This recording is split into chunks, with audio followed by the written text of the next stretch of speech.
Hello and welcome to the book station. Um, Sorry, first of all, if you can hear a whirring noise in the background. It is so hot that I have to have my fan on, so I'm sorry about that. Also, I'm trying a new thing. As you can see, I'm sitting in front of my bookshelves. Let me know if this works for you. Apologies if it goes a bit weird. It probably won't. It's me. But if it does go a bit weird, apologies. I'm just trying to get used to this setup. I just thought it's time for a change. Let's try and do it behind my book, in front of my bookshelves, like most people do. Yeah, let me know if this works for you. Okay, so I am here with another rather large book haul. I think I have 12 books. Um, and they're random. I was in charity shop where I work, and my boss was like, "I need to get rid of some books. Can you just take some?" Obviously, I gave him a bit of money, but he just said to me to take some, so I took 11, and then I got one for review. Not for review, actually. Sorry, I bought that one. Or is it for? No, it is for review. Apologies. So yeah. So I'm gonna get on with it. The first book I have is for review, and it's The Vor by B. Catling. I think this is Brian Catling, and this is first, the first book in a science fiction series about a rather weird forest.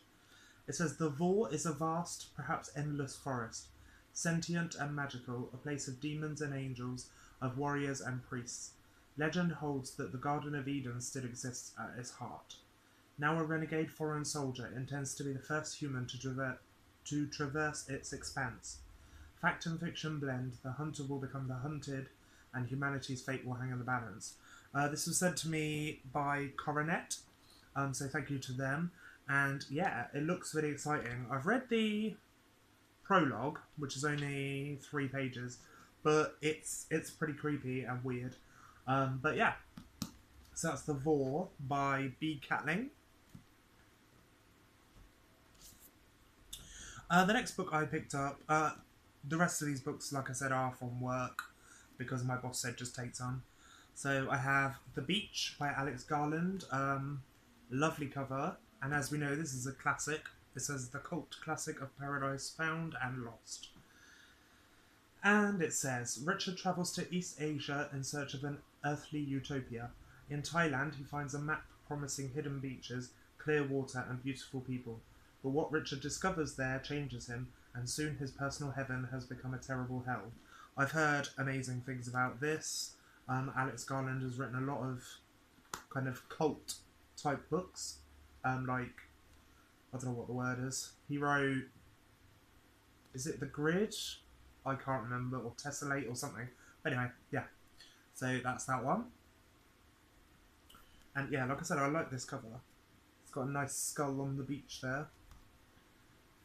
Sorry, if I'm bending back over this way, I'm putting books here. It's weird. I've got books on this side to haul, and then I'm putting books here, which is strange, but never mind.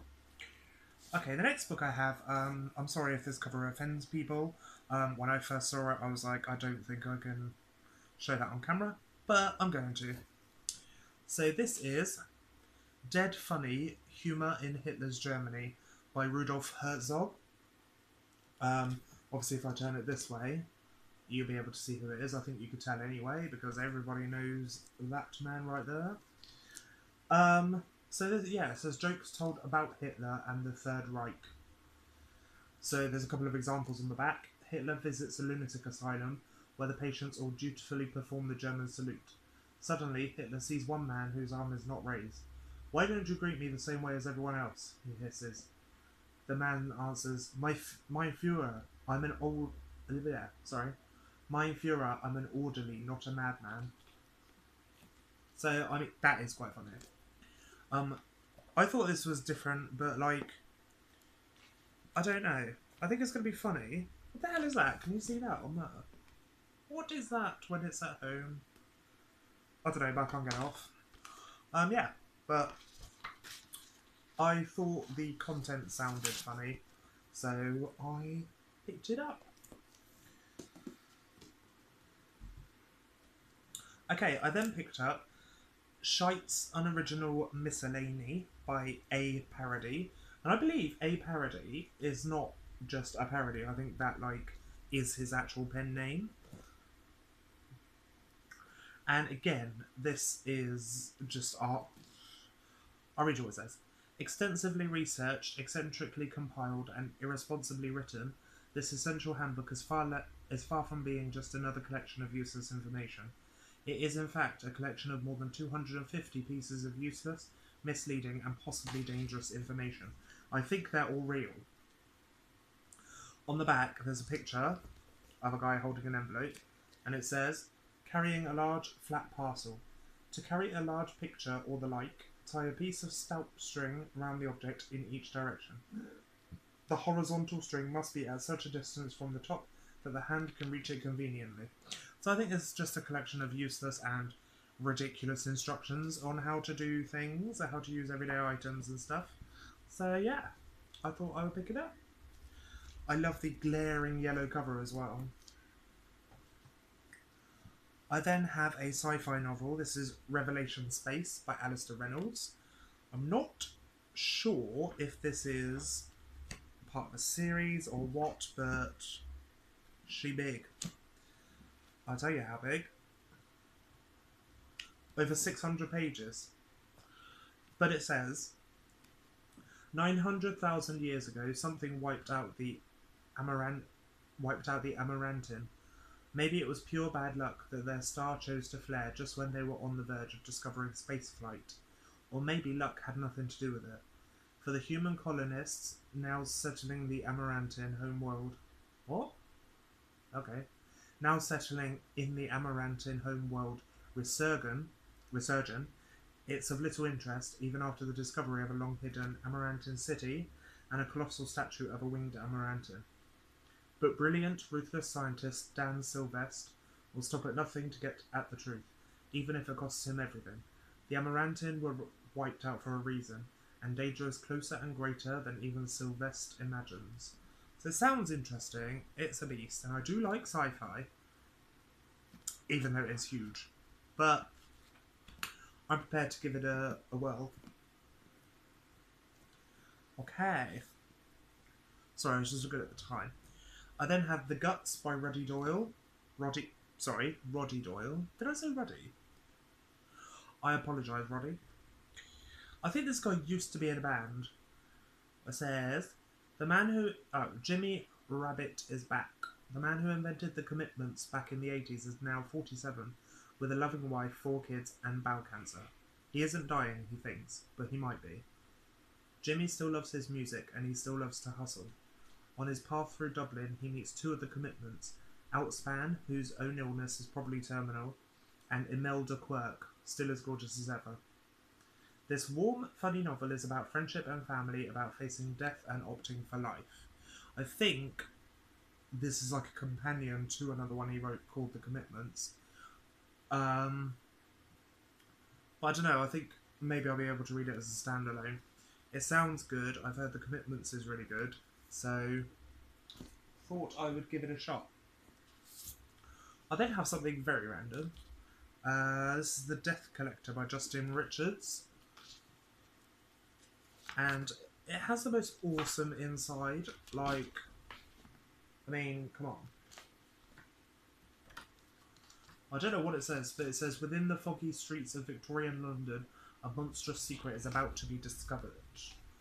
So, yeah, and it has a whopping great dinosaur on it, so that obviously has something to do with it. So, I thought it sounded interesting. I then have The White Tiger by Aravind Adiga. And I used to have this in a much smaller size. It used to be about that big. Yeah, but then I picked this one up. I'm not sure what this is about, but it did win the Man Booker Prize. I don't know what year, but yeah. I've heard this is really good. I think it's a novel about India. So yeah.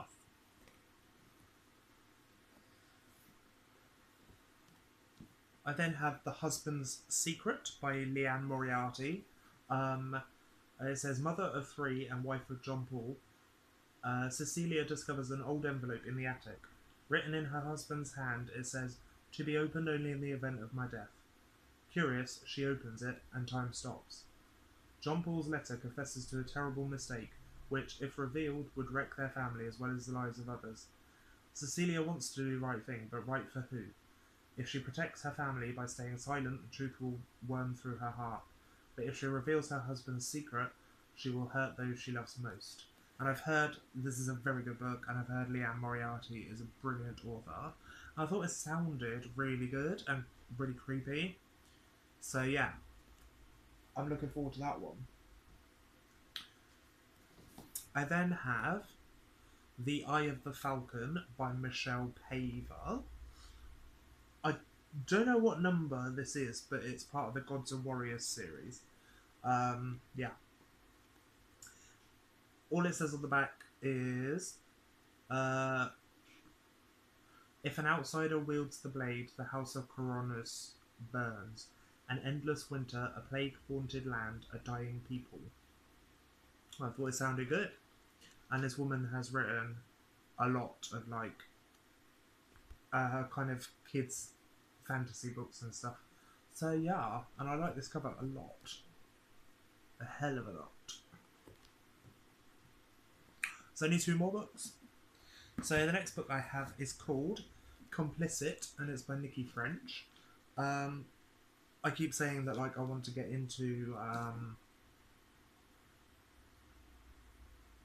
like crime and adult fiction and stuff, and it says it's a psychological suspense thriller. So I thought it sounded interesting, actually. And as you can tell by the sticker on the front, it is signed by the author. So yes, there is her signature. Although it says Nikki French, but then there's another signature underneath. I have no idea who it is. But anyway, yeah. So, it says, Bonnie Graham is standing in her friend's flat. She is alone except for the dead body lying in a pool of blood on the floor. What happened? What will she do? And what role has she played in this murderous event? Bonnie is a music teacher who has spent a long, hot summer in London rehearsing with a band to play at a wedding. It was supposed to be fun, but the band members find the complicated knots of their friendships unravelling as the days themselves unwind. What was meant to be a summer of happiness, love and music turns deadly as lovers betray one another, passions turn murderous, and friendship itself becomes a crime. Everyone tells lies, but is anyone prepared to tell the truth and uncover a murder? So, it sounds intriguing, and I'm willing to give it a shot. I really like this cover. If you can see in the light, it's kind of shiny, because this is supposed to be like glass. But yeah. So I'm looking forward to getting to that one. And the last book I have is, I think this is actually an arc. Yeah, it is. It's called The Tongues of Men or Angels by Jonathan Triggle, I believe. I really like this arc cover.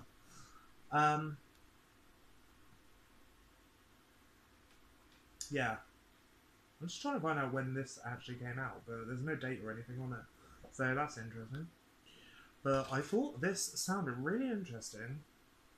It says, after the crucifixion, Jesus' followers, now led by his brother James the Just, remained devout Jews, vigorously opposed to the Roman occupiers. But a rival faction emerged, led by the charismatic itinerant Paul of Tarsus. Some called him saint, some called him a liar, but Paul began telling the stories that would transform a small sect of Judaism into a world religion. So that sounds interesting. Oh, actually, there is a bit more. Sorry. In The Tongues of Men or Angels, Jonathan Triggle shows the night sky of Biblica-era Galilee lit, not by guiding stars, but by flames of terror.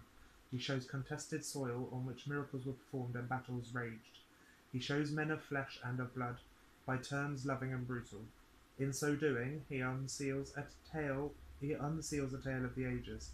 The Tongues of Men or Angels is a dazzling act of imagination and learning and a literary resurrection. So, I don't know, I thought it sounded good, and I like this art cover, and I have read a couple, I believe, of Jonathan Triggle's books before, because I used to attend church and stuff with my foster mum, and I used to go Sunday school and I think I've read one or two of his books because he used to have a library at the Sunday school where I went to Sunday school. And I believe that there were a couple of his books there, and I might have read a couple of them. But anyway, so yes, that is the last book of this haul. So thank you for watching. Again, like I said, let me know if this works for you. Let me know about my new glasses. I like them.